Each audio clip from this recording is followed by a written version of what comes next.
উন্নয়নের পাঁচালী এই গানটি আগে গেয়েছিলেন অন্য একজন শিল্পী, যিনি ওনাদের দলের বিধায়ক বা বিধায়িকা। And she got pregnant.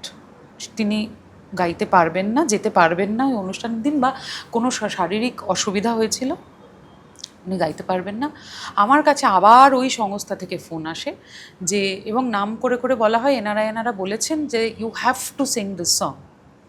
আমি বললাম যে I have a recording tomorrow, I have a shooting tomorrow, আমার একটি চ্যানেলের জন্য শুটিং ছিল, তোমাকে আমি পরে পার্সোনালি বলবো, তুমি চ্যানেলে ফোন করে জিজ্ঞাসাও করে দেখতে পারো।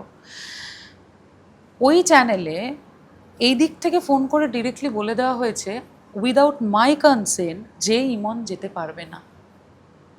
চ্যানেল থেকে আমাকে ফোন করে বলা হয়েছে যে এরকম এরকম বলছে ইমন, দেখো আমরা কোনো কমপ্লিকেশন চাই না, তুমি ওখানে যাও। তুমি এটা বুঝতে পারছো, মানে এটা আমার প্রফেশনাল জায়গায় কতটা ক্ষতি। আমার এটাই বক্তব্য যে আমি কি এই জায়গাটা চেয়েছি কোনো দিন? আমি তো কোনো দিন চাইনি এরকম একটা জায়গার মধ্যে আমি আসি। আমি একটা পিসফুল লাইফ লিড করছিলাম, আমি একটা সুন্দর জীবন কাটাচ্ছিলাম আমার শ্রোতাদের সঙ্গে, মঞ্চে পাগলের মতো গান বাজনা করছি, দেশে যাচ্ছি বিদেশে যাচ্ছি।